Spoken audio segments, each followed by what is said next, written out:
the truth, and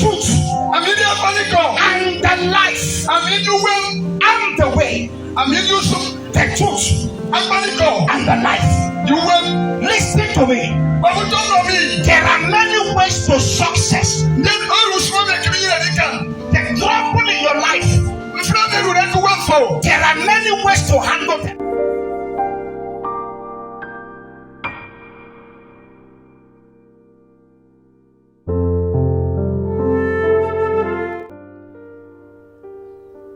Bien-aimés dans le Seigneur Jésus-Christ, bienvenue à ce numéro, à cette diffusion du témoignage enrichissant d'Emmanuel Eni, un grand sorcier africain, nigérian, qui était aussi membre d'une assemblée chrétienne pendant des années. Un témoignage de sa vie et de sa conversion dans le Seigneur Jésus-Christ. Le témoignage est intitulé « Délivré de la puissance des ténèbres » et il fait une préface pour nous conduire et nous donner une lumière sur tout le contenu de son témoignage. Voici la préface. Il dit « Voici un reçu des œuvres de Dieu, de ses œuvres puissantes, merveilleuses et mystérieuses. Je le fais pour obéir à l'ordre que m'a donné Jésus-Christ. Va rendre témoignage de ce que j'ai fait pour toi. »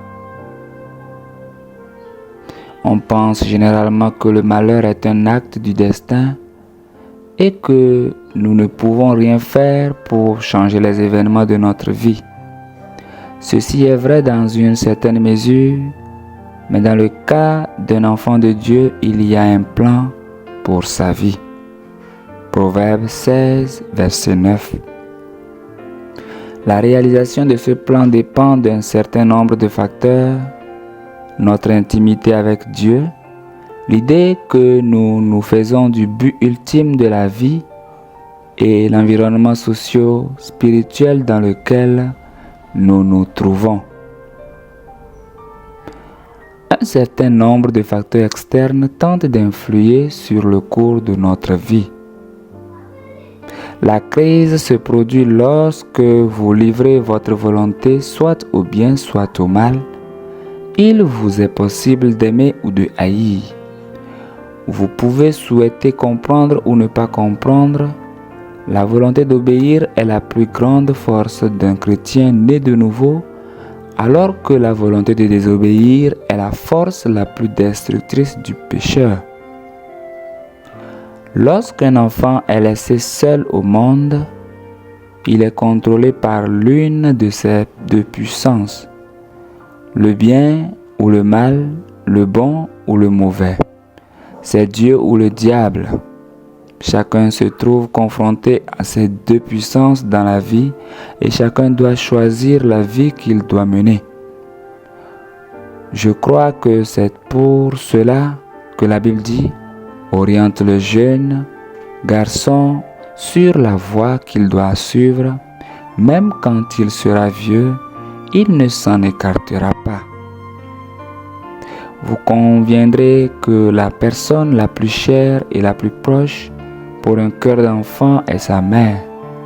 Un orphelin qui est un enfant infortuné, bien plus exposé aux attaques du diable, l'est plus qu'un enfant qui a ses parents. Une maman assure la protection du corps et de l'âme, mais c'est une double tragédie lorsqu'un enfant perd ses deux parents et encore plus lorsque les circonstances de leur mort sont des plus mystérieuses. Alors, voici le témoignage dans le prochain numéro de la diffusion. Merci et à tout à l'heure. Bonne condition d'écoute à chacun et à chacune. Jésus-Christ est Seigneur.